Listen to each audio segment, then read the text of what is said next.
Pemirsa, jumpa dalam sesi kedua Jala Budaya, kali ini dengan topik Chairil Anwar dalam polemik. Tadi Pak Panji sudah mengutip si Pak Pramudjo Anantatur tentang heroisme si Chairil Anwar yang ternyata setelahnya dalam tanda kutip merupakan heroisme borjuis tadi dengan meninggalkan proletar itu tadi. Gimana Pak Panji? Jadi gini, saya akan melihat Chairil ini secara jelas lagi metodologinya ya. Dari sudut pandang Pramudya itu aja biar. Pram menulis buku itu sebagai sebuah pernyataan umum dalam pidatonya di UI tahun 66 lah. Pram ini kan tokoh yang sangat sebenarnya ya dia dipenjara dalam 3 masa. Pada era kolonial 3 tahun, kemudian pada era Orde Lama dia dipenjara setahun, dan di era Orde Baru dia dipenjara 14 tahun. Jadi hampir semua bukunya ditulis itu. Ya, saya melihat Pram ini sebagai seorang sejarawan di dalam melihat kasus Chairil yang kita diskusikan hari ini. Menurut Pram, Chairil itu dimasukkan dalam periode, ya katakanlah periode yang muda sejarah soalnya, dalam periode semangat berjuasi patriotik. Pram menyatakan bahwa Pram mengakui bahwa Chairil itu Chairil itu memunculkan diksi-diksi kosakata yang memang kalau saya menyebutnya diksi-diksi emas gitu. Ya, narasi-narasi diksi kosakata, metafor yang melawan Penjaga Baru. Penjaga Baru berkuasa banget di saat itu, apalagi didukung oleh Jepang, karena beberapa Penjaga Baru itu masuk ke Jepang. Pram menyatakan, ini sangat menarik sekali, saya jadi kaget juga sih. Pram menyatakan bahwa si Chairil itu dalam satu tahap proses kreatifnya itu dia anti pada realisme sosialis. Itu yang saya gitu ya. Terus saya berusaha untuk merenung, berpikir gitu, menggali-gali gitu. Ngapain kok gitu ya, kok dia anti itu ya? Karena beberapa penulis pada saat itu mengartikan realisme sosialis itu secara sempit ya mungkin ya. Jadi tidak komprehensif gitu. Nah, mengapa Chairil itu anti realisme sosialis? Sebab Pram membaca bahwa puisi-puisi, ini datanya kan berarti puisi yang dia tulis ya, termasuk puisi artinya kalau dalam semiotik berarti puisi adalah ideologi pengarangnya. Satu variabel bisa begitu, nanti kita buktikan dalam riset gitu ya. Itu berarti kalau dia nulis seperti itu, berarti ideologi pengarangnya, ideologi si CA Chairil Anwar itu dia bersemangat tidak mendukung kebebasan atau penyebaran kesejahteraan, perlawanan terhadap kemiskinan dengan bahasa-bahasa yang ditulis seperti itu, yang dia tulis seperti itu. Jadi oke lah, si Chairil itu revolusioner, tetapi revolusi yang dia gagas itu tidak menukik ke persoalan-persoalan yang real, yang semestinya itu ada di sekeliling dia, tapi dia malah melarikan. Maka tadi saya sebut sebagai Chairil adalah tokoh yang eskaptis. Dia lari dari kenyataan itu. Nah, buktinya itu dia menulis sesuatu yang seharusnya dia tulis karena itu ada di sekitar dirinya, tetapi dia tidak menulis itu. Dia malah seolah menjauh dari situ gitu. Dan dia hanya mentargetkan bahwa gimana ya caranya supaya saya diakui sebagai sastrawan nasional itu, sebagai sosok yang top ya, sastrawan yang memberontak terhadap estetika, ideologi estetika, konsep estetika orde sastra sebelumnya itu, Penjaga Baru itu gitu. Tujuannya dia itu gitu. Bagaimana saya mendapat persetujuan dari yang punya otoritas sastra di waktu itu untuk menjadi sastrawan paling populer gitu loh. Nah, entahlah karena tujuan itu sehingga membuat dia mungkin dalam posisi yang dilematis ya secara psikologis. Kenyataannya di dalam teks-teks yang dia tulis itu tidak ada daya tempur untuk menukik ke hal-hal yang natural, yang real di tengah yang dia hadapi gitu. Malah dia menulis sesuatu yang memang itu konsumennya adalah kelas-kelas borjuis. Ya, yang sama dengan beliau, yang sama dengan CA gitu. Nah, ini yang kontras ya dari sosok Khairil ya, yang mestinya dibutuhkan di situasi-situasi seperti itu. Khairil hidup pada masa Jepang di mana dia dalam posisi yang sudah revolusioner betul, karena si Pram menyatakan saya mengakui kalau Khairil itu memang revolusioner di masa Jepang, karena dia mampu meninggalkan teman-temannya yang semua masuk ke Jepang, dia enggak, itu sudah bagus. Kemudian dia juga menulis puisi-puisi yang dirasa mempunyai diksi baru, itu juga dilakukan oleh Pram. Tetapi satu hal yang Pram tidak mengakui, bahwa Khairil itu dalam situasi yang seterusnya dia melarikan diri. Itu juga dalam konsep yang disebut Pram sebagai realisme, sebagai anti realisme sosialis itu tadi. Dan Pram juga nyebut bahwa ini digolongkan sebagai penulis yang borjuasi, yang memang patriotik tapi borjuasi gitu. Tetapi saya yakin bahwa pada saat itu memang situasi budaya seni itu mengerucutkan Khairil berbuat seperti itu. Itu yang menguasai orang-orang itu gitu.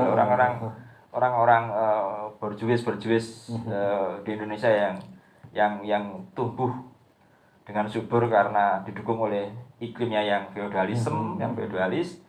Kemudian apalagi ada kolonialisme Belanda Jepang, maka itu semakin menumbuh suburkan semangat feodalisme itu. Nah, di situ karya sastra tumbuh sebenarnya di situ. Nah, seharusnya secara teoritik penulis-penulis itu melakukan kegiatan atau praktek sastranya itu dalam rangka untuk menumbuh kembangkan realisme sosialisnya itu, karena melihat kondisi-kondisi kolonialisme dan seterusnya itu, misalnya soal kemiskinan, ketidakadilan, penindasan antar manusia. Tapi yang muncul adalah semangat yang jauh dari kosakata atau dari narasi itu. Ini yang sebetulnya yang harus terus dilakukan penggalian ya. Saya pikir metode sejarah, karena data-data untuk itu kan mungkin terbatas ya Pak. Ya. Metode sejarah mungkin yang paling kayaknya cukup baiklah untuk menggali itu.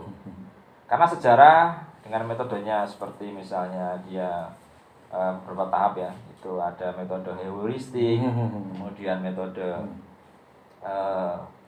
kritik, interpretasi, sampai pada metode historiositas. Itu saya pikir bisalah untuk menggali, mengeksplor beberapa hal yang belum kita tahu ya pada masa Khairil, kan jauh sekali kan itu di masa dia. Khairil hidup pada, dia lahir di tahun 22 ya kan, meninggal di 49, dalam usia sekitar 27-an ya. Nah, itu kan dia melalui tahap Jepang 42-45 di Indonesia. Di Jepang 42-45 itu kan konstelasi sastra kita kan juga ada beberapa hal yang perlu kita kaji di situ kan.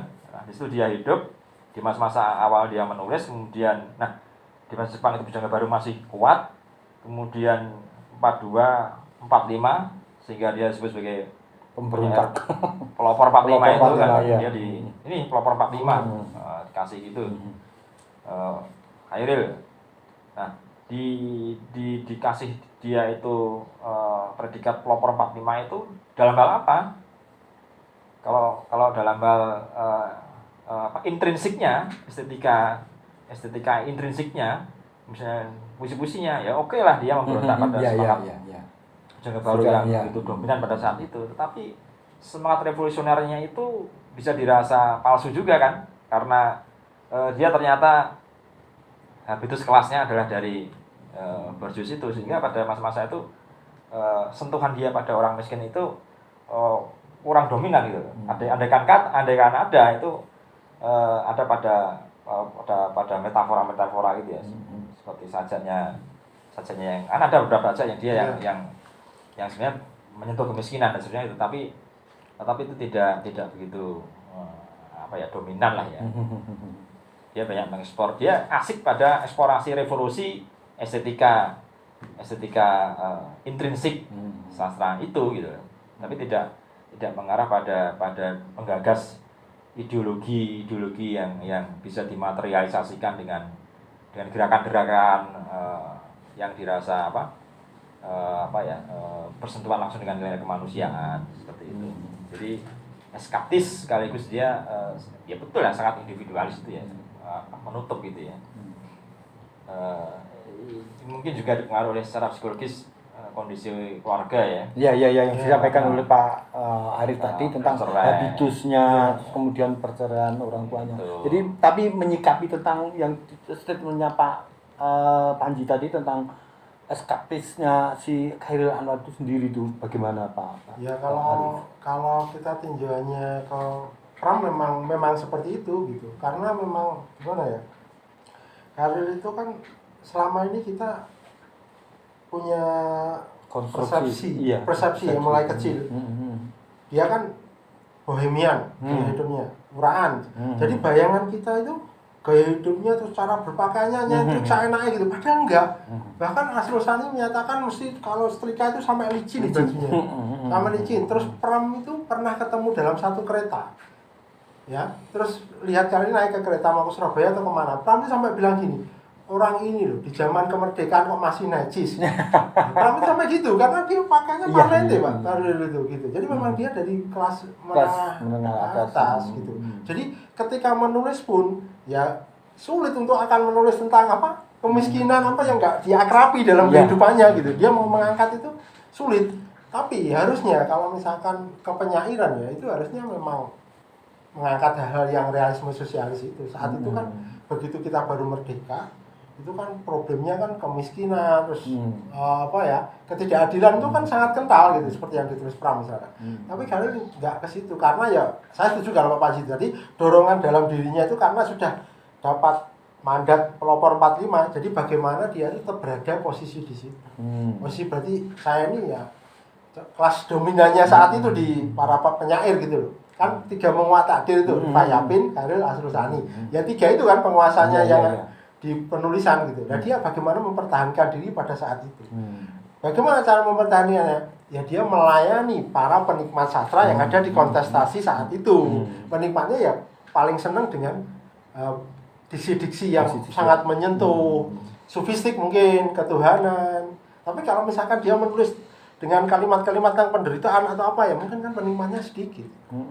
Jadi akhirnya dia harus menulis itu. Tetapi memang kalau diksinya harus kita akui ya, maksudnya bagus dia kalau nulis gitu loh. Misalkan seperti bukan maksudku berbagi nasib adalah kesunyian masing-masing. Jadi dia memilih kata yang pinter gitu. Itu bagi orang yang tahu tentang belajar puisi dari barat itu pasti terpukau dengan itu gitu loh. Orang yang senang dengan estetika pasti terpukau, tapi kan tidak menyentuh akar permasalahan yang ada di masyarakat. Jadi ya revolusionernya ya benar kalau mungkin masa-masa 42 45 itu. Ya mungkin waktu masih dijajah lah, tapi setelah itu kan saya harus mempertahankan diri sebagai seorang yang tetap menjadi penyair yang ada di atas. Jadi penyair itu kalau misalkan bilang aku itu nggak pengen terkenal kok, aku nggak ini, menurut saya itu nonsen Pak, nonsen. Semua itu pasti pengen menjadi namanya orang nulis ya pengen dibaca, namanya kami ya pengen dilihat orang, itu pasti itu otomatis. Makanya kalau saya itu menulis mengalir aja udah nggak mau, itu nggak ada Pak. Kalau menurut saya itu pasti ya untuk menutupi dirinya, jadi dia pengennya ya tetap Tulisannya dibaca orang, masa capek-capek menulis nggak dihargai. Ya paling tidak dia membuat sesuatu yang berarti bagi hidupnya sendiri Ya, lah. Gitu tapi aja. orang Nanti lain penilaian orang lain silakan. Ya, tapi kan orang lain mesti Ya. pengen dia harus mengakui aku. Apalagi kalau sudah ditasbihkan kayak Abi Yasin, ini loh pelopor Marima, otomatis dia harus tetap berada mempertahankan posisi di situ. Nah, nanti kalau dia nulisnya nggak seperti yang seleranya pasar saat itu kan nggak Tidak akan dibaca. Iya, nggak akan dibaca. Permasalahan. Terus nggak bisa bergaul dengan Iya. menekah ke atas kan. Kalau menurut saya seperti itu. Iya, semakin seru pemirsa, tapi Anda tetap di Jala Budaya. Kita ketemu pada sesi berikutnya.